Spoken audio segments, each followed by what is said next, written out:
I'd like to call the March 12th Stonington Board of Education meeting to order. And Allie, would you lead us in the Pledge of Allegiance?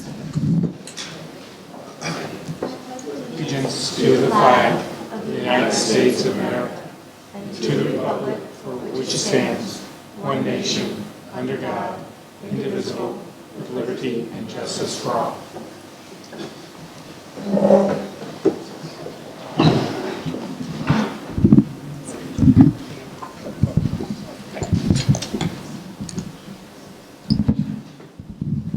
And we do have Kylie. Kylie, I'm sorry, I do not know your last name. You've only ever been referred to as Kylie.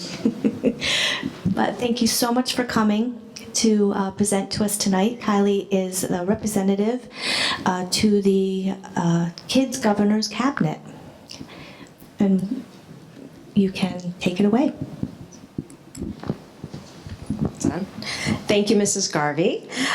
Yes, so I am here to introduce our Connecticut Kid Governor Cabinet member for the state of Connecticut. And before I ask Ms. Kylie to come up here, I do want to first introduce Miss Elaine Tamel. She's our 5th grade teacher at West Vine Street School. She approached me way back when in the fall and asked if we think this was something that we would be interested in participating in. It is a national award-winning organization in the state of Connecticut. And so obviously we had never done this before, and we jumped on board. And I'm going to have Mrs. Tamel explain what the process looked like, and then of course finally have Miss Kylie Nation go over her platform and things that she has done since then. So without further ado, I would like to introduce Miss Elaine Tamel. Thank you, Mrs. Daw. Good evening, everyone. I'm here with my student Kylie to share a bit about our experience with the Connecticut Kid Governor program. Connecticut's Kid Governor is a national award-winning civics program for 5th graders created by the Connecticut Democracy Center. The free program offers schools the opportunity to enroll as a voting-only class or to enter one student candidate into a statewide election. The program includes lesson plans to teach students about state government, the history and process of voting, and active participation in civic life. We held a primary at West Vine Street School with 9 candidates running on platforms such as climate change, child poverty, child anxiety and depression, plastic pollution, and too much homework. All of our 5th grade students listened to each candidate and cast their vote. Kylie ran on a platform of technology addiction. Kylie was selected as our school nominee and advanced to the statewide election. A team of students at West Vine Street School researched her issue further, wrote a script, cast, and created her campaign video. We were so proud when we learned that Kylie was selected as one of 7 state finalists from all the nominees across the state of Connecticut. About 47 classrooms participated. In early November, 5th graders across Connecticut evaluated the online campaign videos of the final 7 candidates and cast their votes. Myra from West Hartford won the election on a platform of standing up for animals in need. Myra will serve a 1-year term of leadership and advocacy, working with Kylie and the other cabinet members to fulfill their campaign platforms and mobilize students to take action and make a difference on the winning campaign issue, as well as their own issues. I'd now like to introduce our Connecticut Kid Governor Cabinet member, Kylie Nation.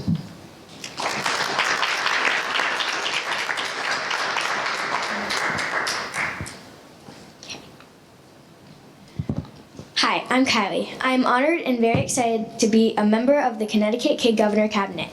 In January, a group of students from West Vine attended the Kid Governor inauguration event at the Old State House in Hartford.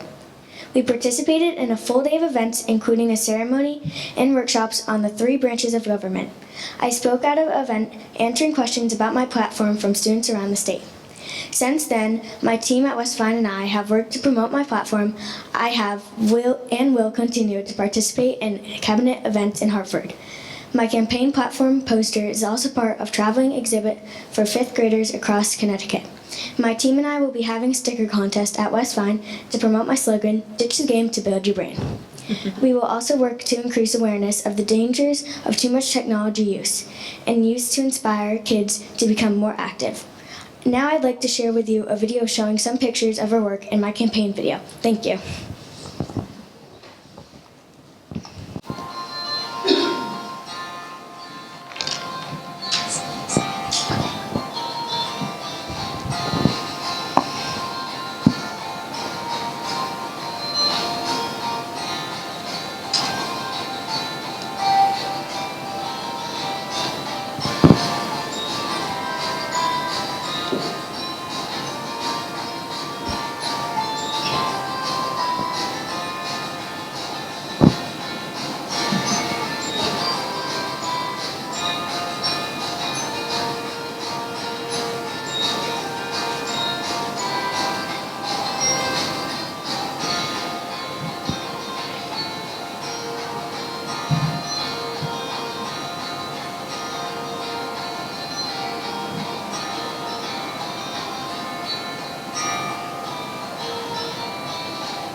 This is my campaign video. I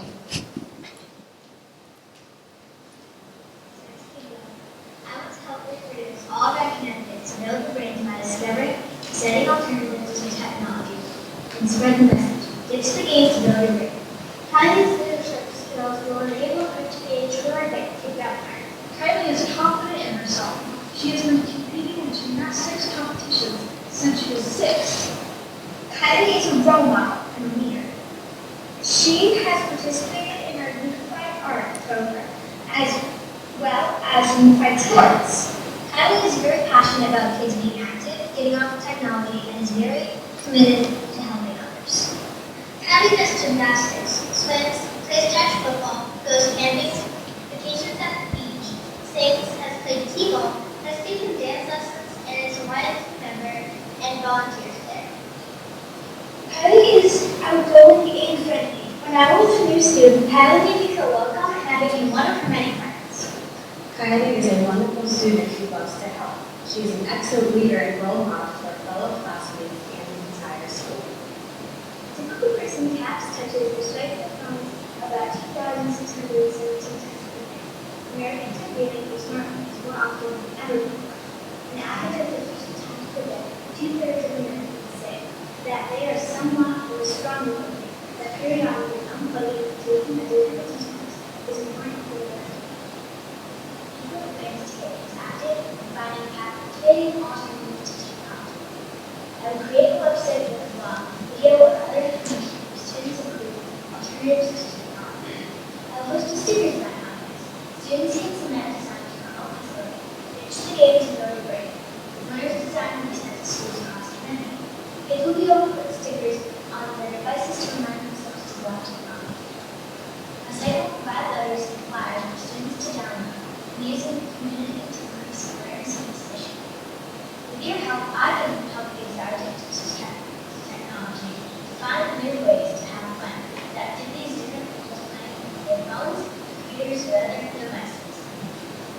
Art is a great alternative to technology.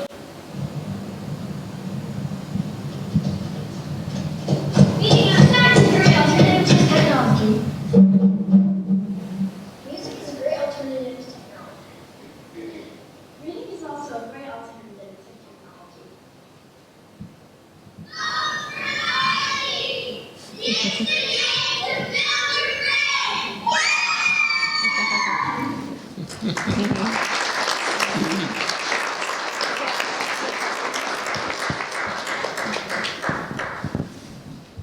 Does anybody have any questions? Kylie, you said that you had your first session as a cabinet member fairly recently in February. You said they're once a month, once every other month. Yeah, so what we do is we meet every month or every other month.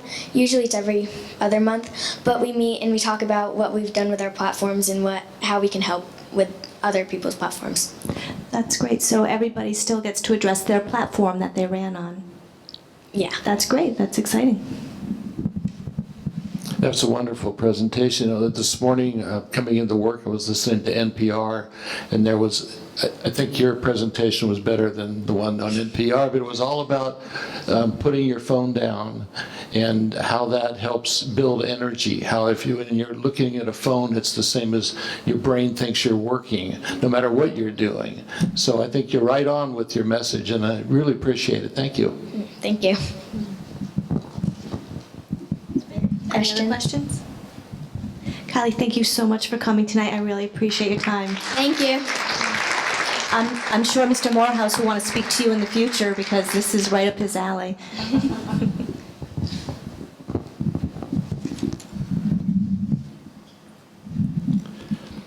I wanted to mention that this is the Board Appreciation Month.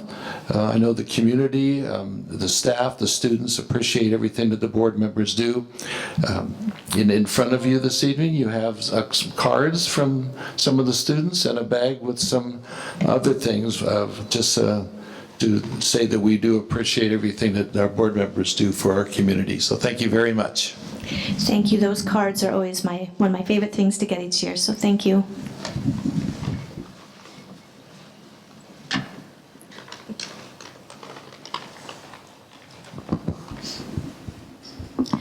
Do we have any communications and recognitions? I always have one. Yes. I just wanted to mention SEF canceled their event.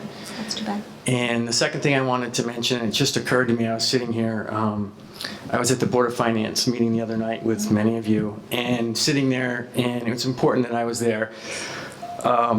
But I wanted to say thank you to all of you, because as I was sitting there, I was thinking, you know, my God, these administrators come to these Board of Ed meetings, and they sit there for hours and hours on end, and you know, occasionally we have questions and you can answer them, and I'm sure there are 1,000 other places you'd rather be. So, thank you.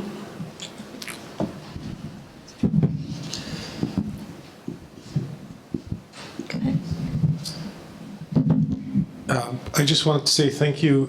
On February 18th, there was a situation that I felt requires Dr. O'Reilly's attention, and he was on vacation somewhere in the middle of California, I think. But I was able to reach him at, I want to say 8:04 p.m. and by 9:25, Marianne was involved, and Mark was involved. So all three of you, I really want to say thank you for your quick response and care for the community, regardless where you are and whenever it was. Thank you.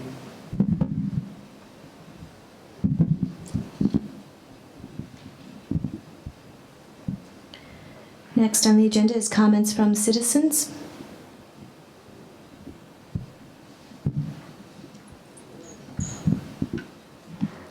And next is the consent agenda.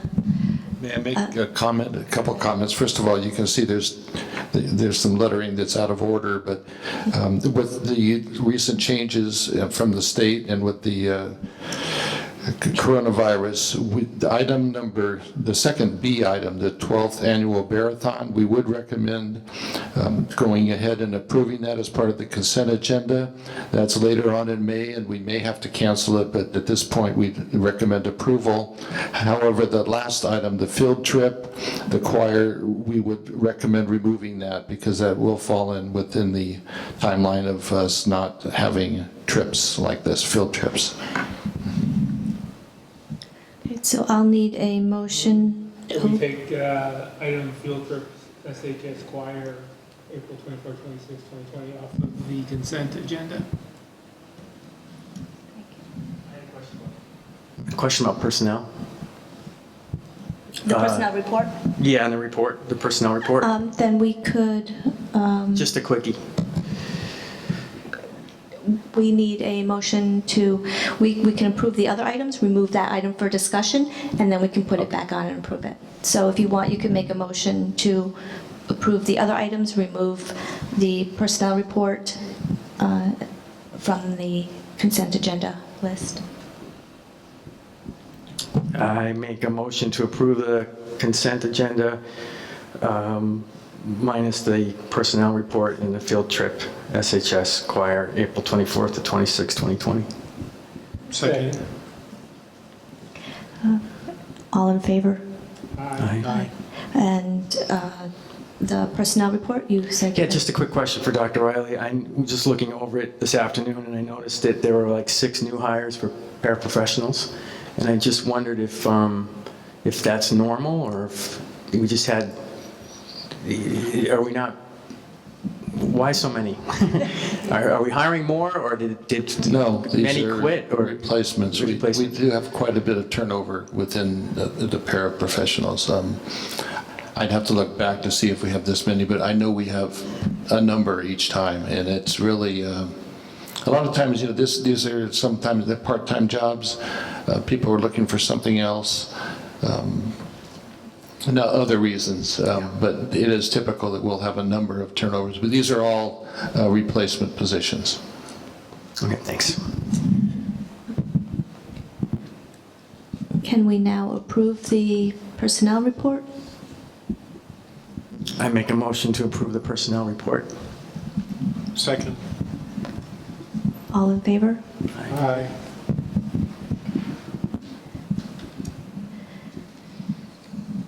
Do we need to have any other discussion on the field trips? Do we need to? No, not? that's just Okay. removed. All right. A report of the superintendent of schools? Well, the first item obviously is of concern to not only our district, but to the nation and the world. We spent a good half or more of today in contact with the governor's office and the commissioner's office on what's going on with schools and just general policies around the state of Connecticut.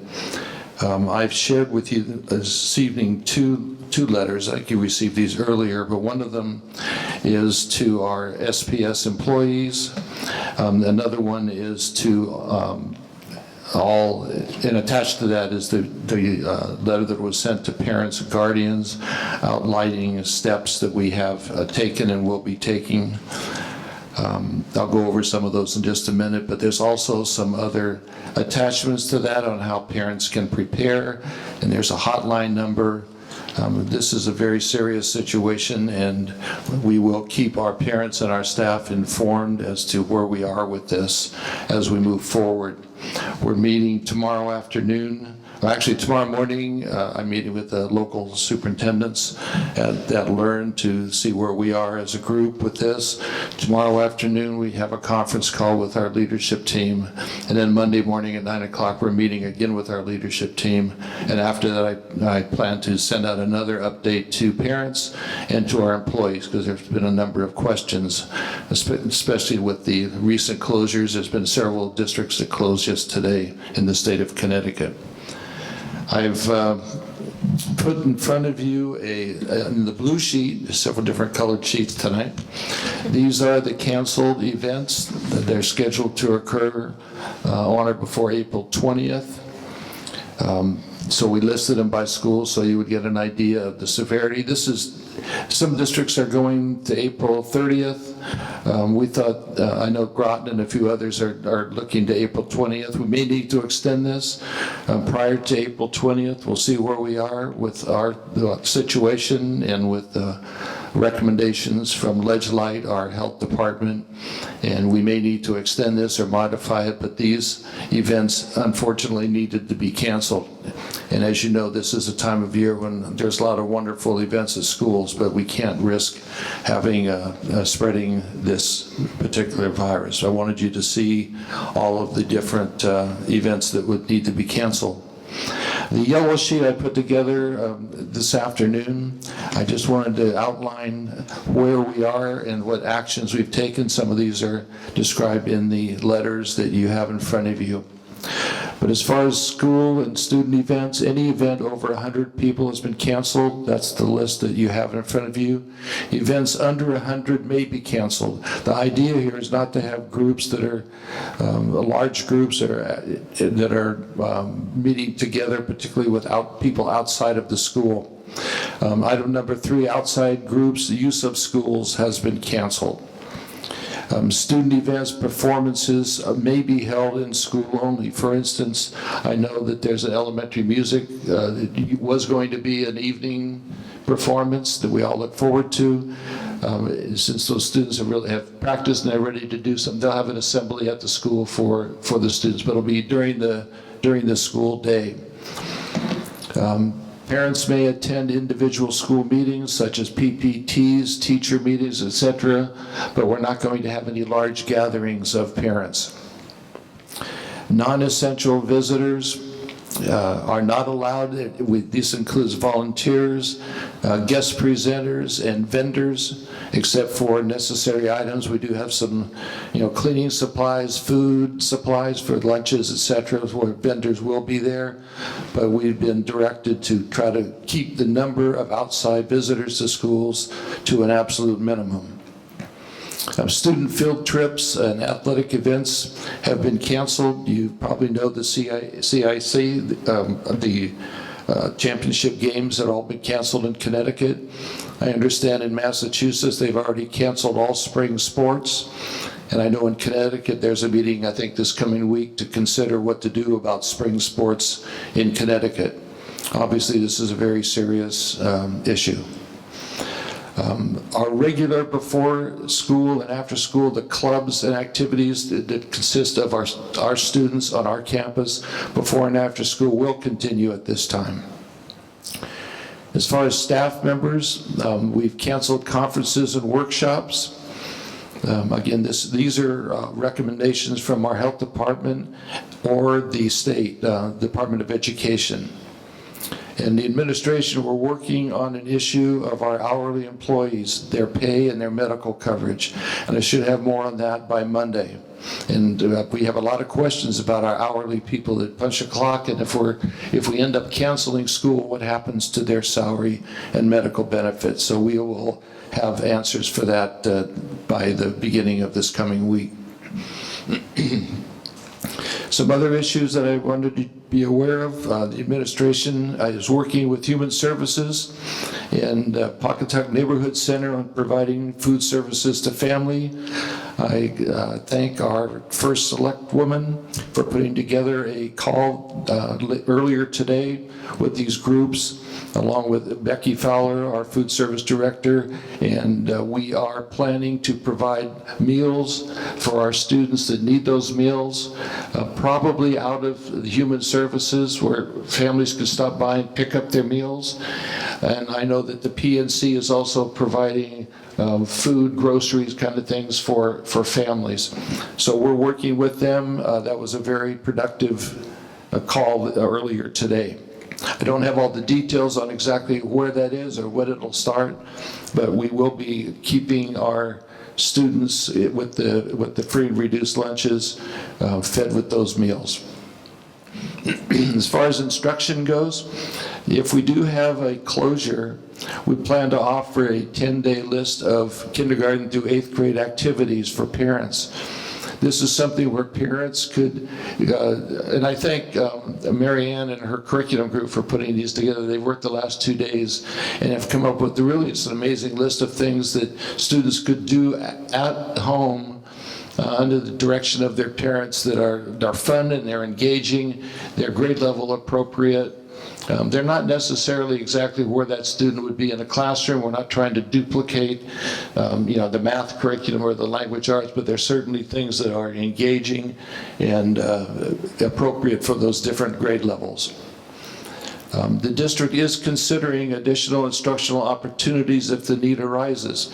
So if we do close for 10 days, during those 10 days, we will continue to work on more focused instruction for the future. We may have to close another 2 weeks or another month. We don't really know, but we'll be prepared. Chris Williston has done an amazing job in coming up with a potential plan where we could offer Chromebooks basically for most our 1st through 8th grade students. We're not prepared to do that in this first 10 days, but we hope to be able to do something like that if we need to continue closures after the 10 days. Cleaning, I wanted to mention this, if you look at Facebook, which I don't, by the way, but I'm told that there are some comments that, we're not cleaning this room or that room or this office. Believe me, we are doing an amazing job. Peter and his custodial staff, we have those foggers that you've heard about. They disinfect a room. They do every room, every night, along with hallways and lockers and office areas. So we do that. Our custodians are constantly wiping down doors, and bathroom fixtures and other areas where people might be touching things all during the day.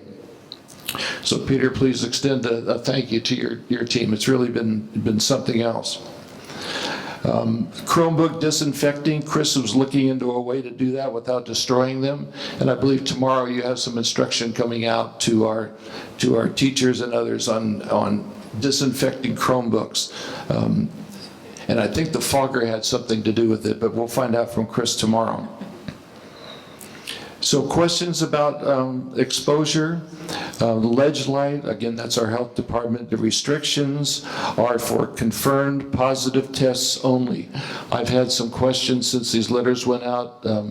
What if my spouse works at a hospital and they're sent home because of something?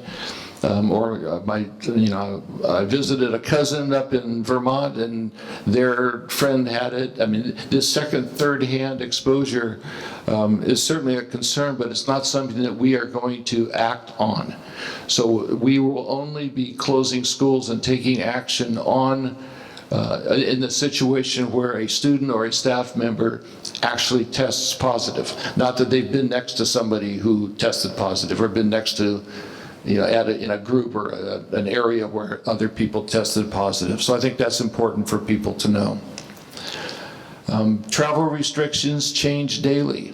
I've had a number of questions, employees that may be wanting to go on a cruise, or actually we had a family that was on a cruise, and are there restrictions? And we go back to Ledge Light, we talk to them a couple times every day. And again, the travel restrictions are based on what the federal government says, the state government says, or our health department says. And right now, if a person comes back and they're cleared to come back to the community, then they're cleared to come back to school.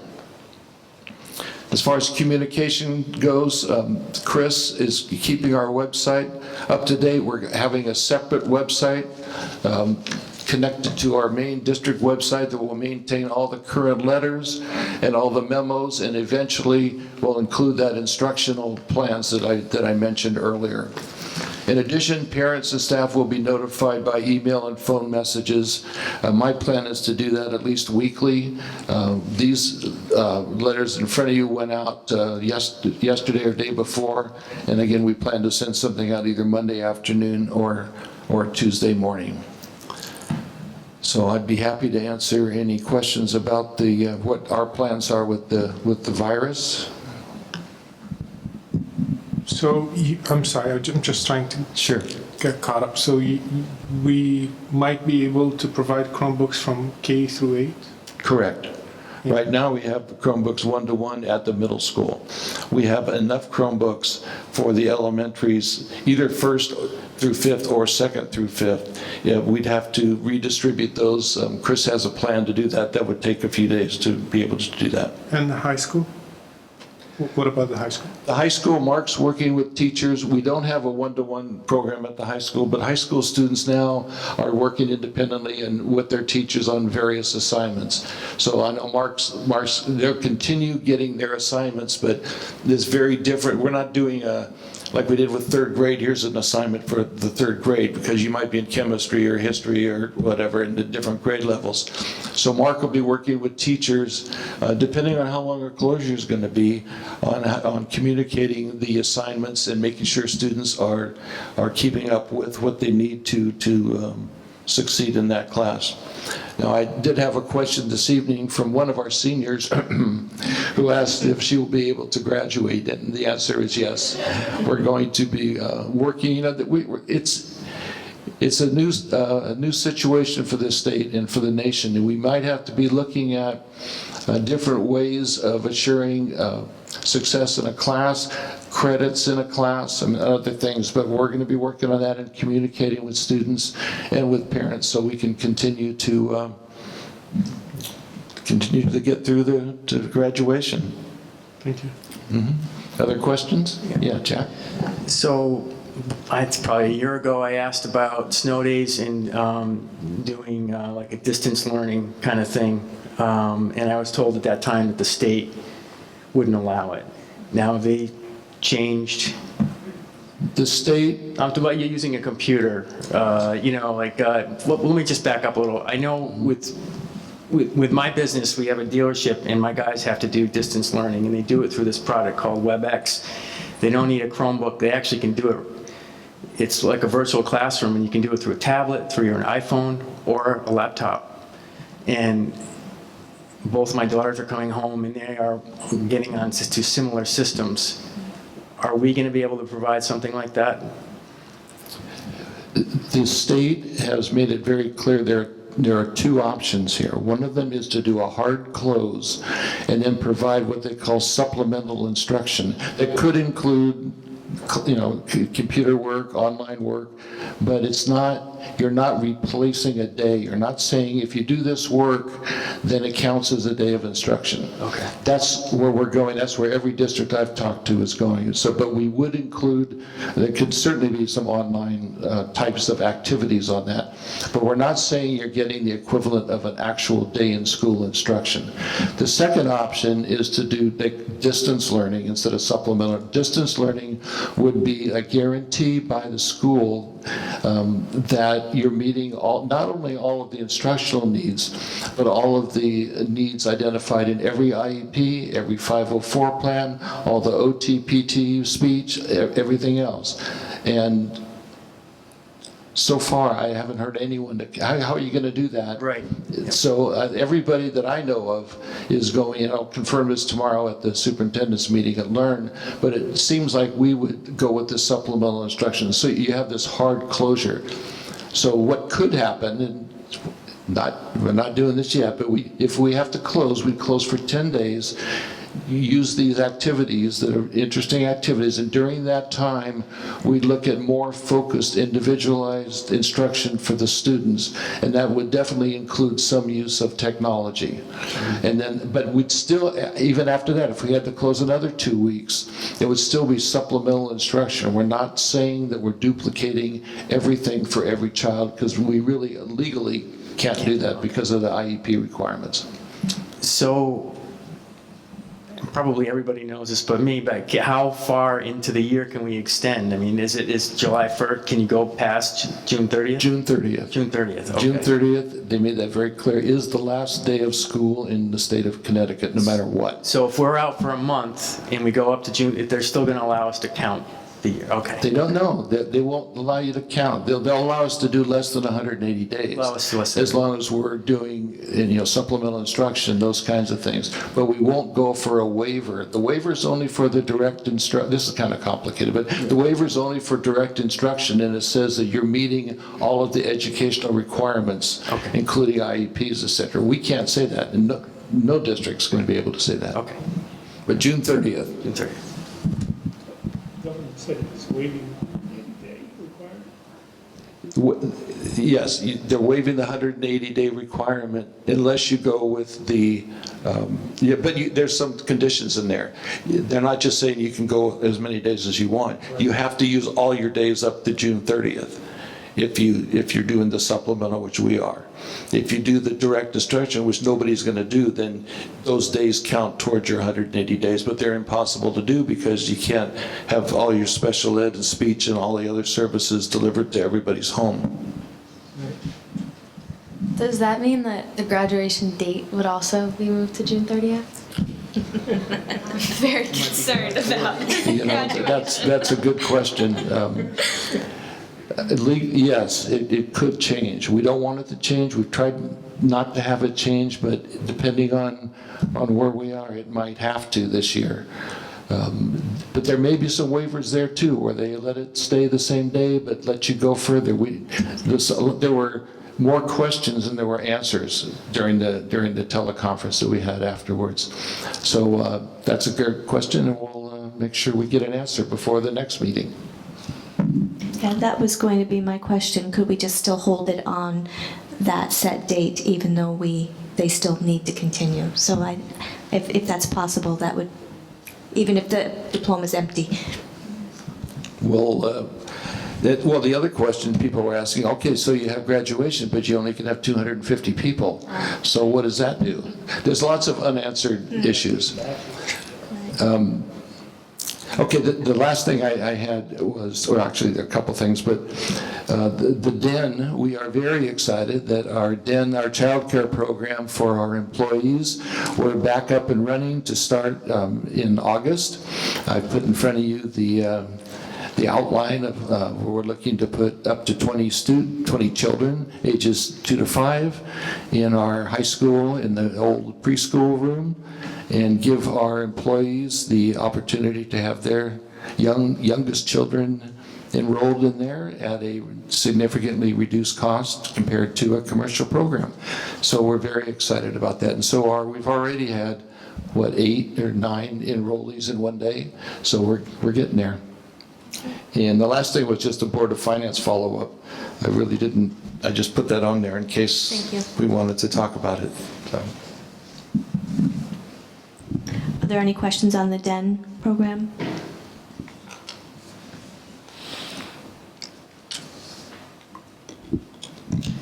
We do have Dr. Riley working with a couple of the administrators, following up with some of the questions that the Board of Finance had, so to help complete some of their answers. I kind of have just a budget question that I had asked at the last meeting that I could re-ask, and I know you're super busy, so I don't need an answer tonight, but if I could just reiterate what I'm looking for, would that be okay? Sure. So in this budget to actual report that we got, I had asked at the last meeting, people have asked me about a couple of items on it, and so I tried to do some digging, and I just feel like you could just quickly answer the question. Like on this public tuition that we took in, I believe, $297,000. I was trying to figure out how that was dispersed. Now I went back through all the transfers, and it's fairly complicated. Is there a way that you could just easily show that to me? And then I also had a question about the administrative salary, the over $120,000. How was that funded? What accounts did the money come out of that funded that? And so I didn't want to bother you with this. I had mentioned it to you at the last meeting. So I tried to kind of figure it out myself, and it's very cumbersome. So if there's a way for you, not tonight, but in the next couple of weeks, to get back to me on how that, and the reason I'm asking is that when I started thinking about it, and my thinking is perhaps not correct on this, but if you're moving money from one account to another, and then you create a budget, and say you moved money from, say, paper clips to pencils, and to cover pencils, and then what do you do with the paperclip budget? Does it stay the same, but you needed to cover pencils? So there's just questions like that it seems to me, why have a budget if we're moving that amount of money around to cover things that need to be covered? Could Jack sit and meet with Gary, and maybe that would help answer some of those questions? However you want to I think go that about. that way you can make sure your questions are answered. And then my last question, and this one is not meant to create any ill will, but I just, this question about the Bobcat and using operating funds, I remember talking about that in the SIP, but I don't recall discussing that at a Board of Ed meeting. Now, I could have been, spacing out and just don't recall. So I went back through the minutes and I couldn't find where we had discussed that. And so that leads to a next question is, well, maybe we didn't discuss it, and maybe that's okay. But then I started thinking, well, if we're moving large amounts of money around, at what point should the Board of Ed be aware of that? And I'm sure Dr. Riley might say, well, it's in the transfers, which is perhaps true, but it's not an easy thing to figure out from my vantage point. Right. I actually have had some discussions, and it is common practice at the end of a year, a Board of Education to take extra funds, which they perhaps have been cautious about spending, maybe in case of special ed or whatever, to use that for items that is needed. But I did also express that perhaps we could have some better communication and then be able to provide that information to us. So I have initiated that conversation for exactly that same reason. But when we don't fund certain things, and I look back over the course of the year and I'm like, well, why did money get transferred to fund that? I wouldn't have been in favor of that. That's why I think we need to have a discussion. That's all I'm asking for is a discussion. Right. Okay. Thank you.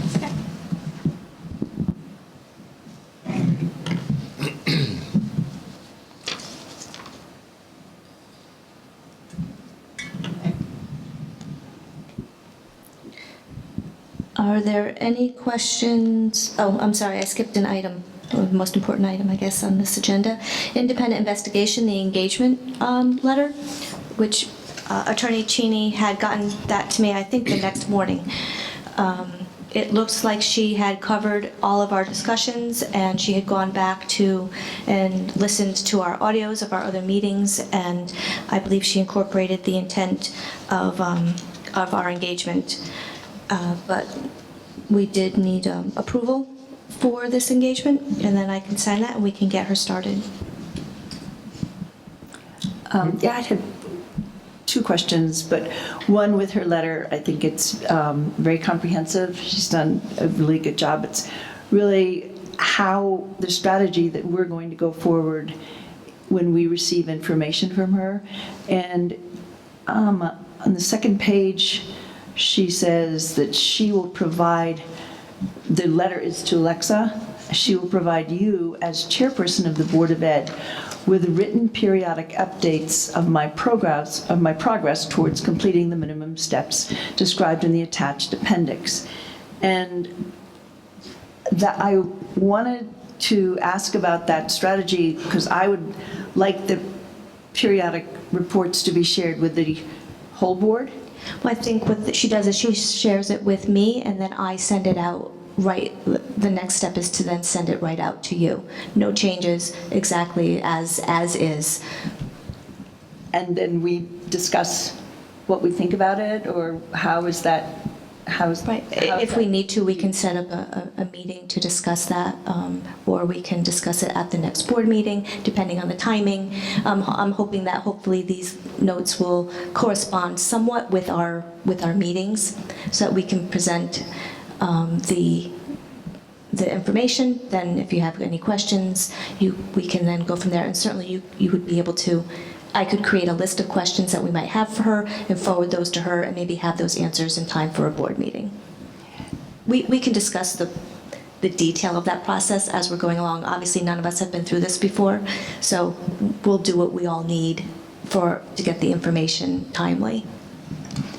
And have we decided how we are sharing it with the public, and that transparency, which I'm Right, well, we could continue to be certainly, asked about. right, if she provides us with this letter, which is the intent of this information would be to provide it to the public, we could certainly, certainly we'd share it at our board meeting, we could share it attached to our agenda, we could share it however the board itself deems necessary to get that out to the public timely. And then I wondered, in your letter, you'd said, or the cover, you said you had Attorney Grillo review the letter.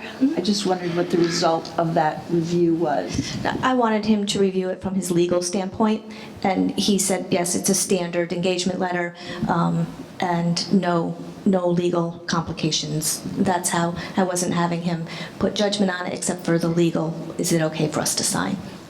And he said yes. Okay, thank you.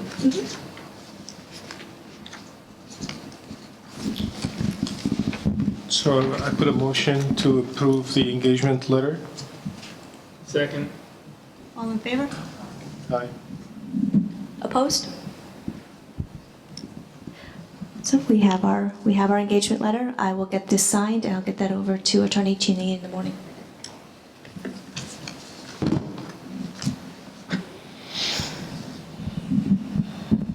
Monthly reports, are there any discussions? We did discuss finance a little bit already.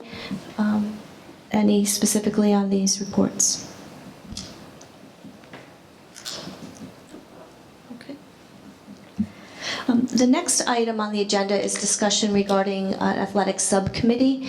And Elisa wasn't able to be here tonight. She had a work commitment. Her meeting got changed. And I really think it's important that she's part of that conversation because she had been on athletic subcommittee before. So I was wondering if we could move this for further discussion to our next meeting, because I think it's really important that Elisa is here. Motion to approve item number 10 for next board meeting. Second. All in favor? Okay, thank you.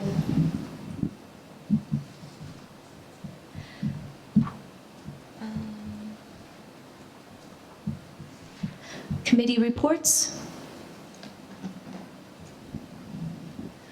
I do want to say that the Health Insurance Committee, the MOU, we are moving along very nicely and have made steady progress. I believe we're pretty close to having an agreement that we're all comfortable in signing.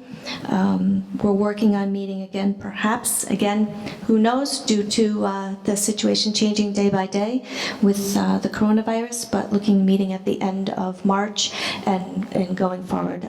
Everyone is working very well together from the Board of Finance, the town, and also we have Mr. Sylvester, who is the original creator of the original Health MOU, who has been very helpful in guiding some information.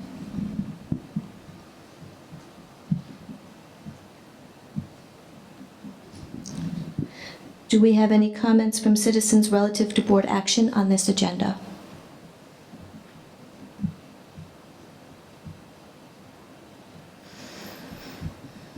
Items for future agendas?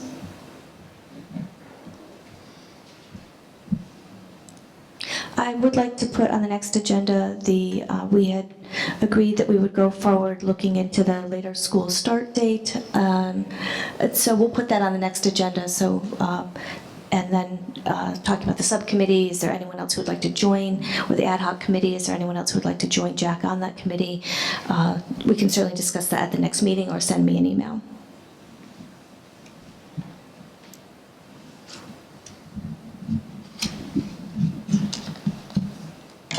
Are there any board comments or concerns?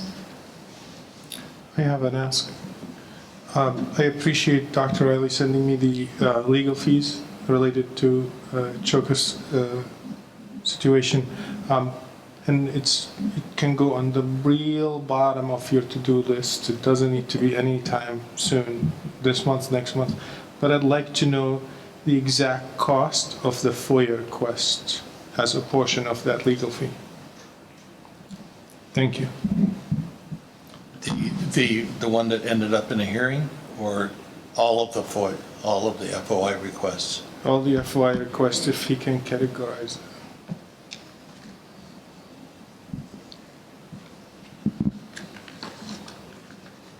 I do want to mention, at least at this time, there is a Board of Finance budget discussions on March 18th, or deliberations on March 18th and 19th that start at 5 o'clock. I'm not sure, there's no specific agenda items. I'll see if there's a specific night where they'll be speaking about the Board of Education. And there is the hearing, budget. It will be at district office, yes. And then the budget hearing is April 9th, and that is at the high school, at least at this time.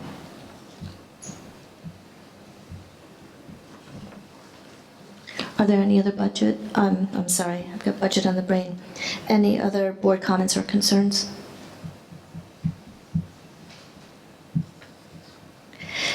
At this time, I need a motion to enter a closed session, and we need to invite Dr. Riley, Mrs. Butler, and Mr. Freeze into the meeting. I move we go into closed session and invite Dr. Riley, Mrs. Butler, and Mr. Freeze. Second. All in favor? Aye. Aye. And it's close to 8 o'clock. If that's enough time for those who need their papers signed, we're happy to do that. We do go into closed session. We do come back out, but you would be sitting here for I don't know how long, waiting for us to do that. So we're happy to sign it now if you'd like.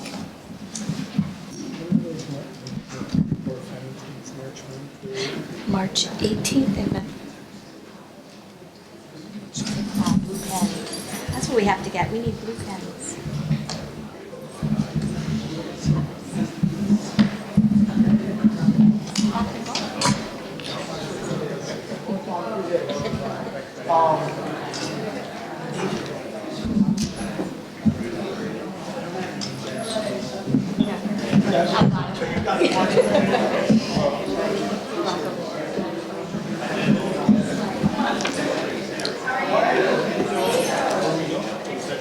Room 103? We'll go right across 103. That's nice. Yep.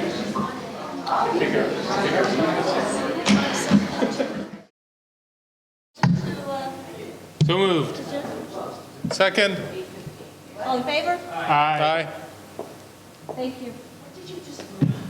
Adjourning. Adjourning the meeting.